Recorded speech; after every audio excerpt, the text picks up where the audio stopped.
الرحیم الصلاۃ والسلام علیکہ سیدی یا رسول اللہ وعلی آلہ و صحابہ یا حبیب اللہ صلی اللہ علیہ وسلم الا ان اولیاء اللہ لا خوف علیہم ولا هم یحزنون۔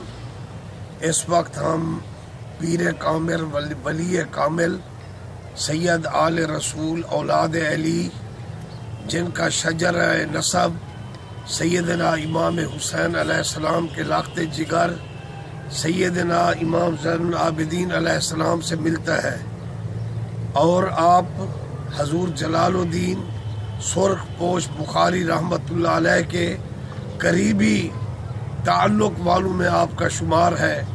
آپ حسبی نسبی سید ہیں، آپ کوارے تھے، شادی آپ کی نہ ہوئی تھی، نوجوان تھے، اور ایک کھکھل قوم کے آپ جانوروں کو چرایا کرتے تھے، بہت عبادت گزار تھے، اللہ تعالیٰ کا ذکر کرتے تھے، اور آپ کی یہ کرامت تھی کہ آپ جس درخت کے نیچے سوتے تھے اور سایہ کھڑا ہو جاتا، اور کھکھل قوم میں آپ بہت مقبول تھے، آپ ان کے مرشد تھے۔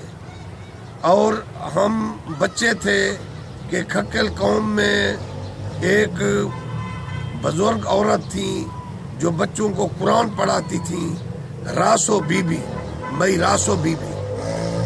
تو انہوں نے اپنے بیٹے کی شادی کی، لیکن اس کے بیٹے کی اولاد نرینہ نہیں تھی، تو وہ اس نے مزار پاک میں آ کر حاضری دی، اور آپ خواب میں اس کو آپ کی زیارت نصیب ہوئی، آپ نے اس کو پھول عطا کیے۔ تو جب اس کی آنکھ کھلی تو اس کے دوپٹہ میں وہ پھول بندھے ہوئے تھے۔ اللہ تعالیٰ نے اس کے بیٹے کو پھر 3 صاحبزادے عطا کیے جو کثیر النسل ہوئے، اور اسی طرح ان کی بکریاں چرانے کے بعد ایک دفعہ جب آپ نے کھکھل قوم سے روٹی طلب کی تو بوڑھی اماں نے کہا، شاہ صاحب آج گھر میں تو آٹا بھی نہیں ہے۔ آپ نے فرمایا کہ گھر میں ہر چیز موجود ہے۔ تو انہوں نے دیکھا تو یہ اللہ کا غیبی رزق تھا، ان کے گھر میں آٹا بھی موجود تھا اور کھرا گھی بھی موجود تھا، اس وقت ڈالڈا نہیں ہوا کرتا تھا۔ اور یہ فقیر سلیمانی اسی علاقے میں رہتا ہے، اور اس فقیر سلیمانی کا بچپن تھا، اور میں مزار شریف پر حاضری دیتا اور جاروب کشی کرتا، اور فقیر سلیمانی اس وقت طالب علم تھا، قرآن حدیث پڑھتا۔ تو میں نے آپ کو عرض کیا، حضور مجھے اپنی زیارت کرا دو، لا الہ الا اللہ محمد رسول اللہ۔ خواب میں مجھے آپ کا دیدار نصیب ہوا، آپ نوجوان ہیں، سبحان اللہ، جیسے آپ کے مزار پر پھول ہیں اسی طرح آپ پھول پہنے ہوئے بیٹھے ہوئے تھے۔ اور مشہور ہے کہ کسی بدبخت نے آپ کو زہر دی، آپ کی صورت کو دیکھ کر۔ آپ نے فرمایا، تو نے مجھے زہر دی ہے، تجھے پتہ نہیں ہے؟ اگر گیتی سراسر باد گیرد، چراغ مقبلہ ہرگز نہ میرد۔ ہمارا تو چراغ جلے گا، روشنی ہوگی، رونق ہوگی، فاتحہ خوانی ہوگی۔ اے زہر دینے والے، تیری قبر فاتحہ کے لیے ترسے گی۔ بہرحال جو مشہور ہے، آپ دیکھ سکتے ہیں کہ آپ کے مزار پاک پر رونق ہے، آمد رفت ہوتی ہے، بہترین عرس، جمعہ کا اہتمام، لنگر شریف، درود و سلام، فاتحہ خوانی، اور آپ کے بازار میں خوشبو۔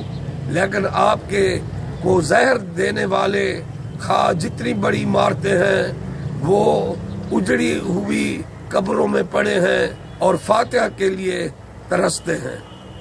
انہاں پاکاں نال تو لال ہے یاری، تاں تو تھی میں پا کے، پہلے چم گن ہاتھ پاکاں دے، پیچھے بن پیراں دی کھا کے، جتیاں جوڑی میاں منہ نہ موڑی، اتے تن دکھلاویں چاہ کے، دل شاد جنت وچ لے ویسن، یہ پاک گلکنیاں پا کے۔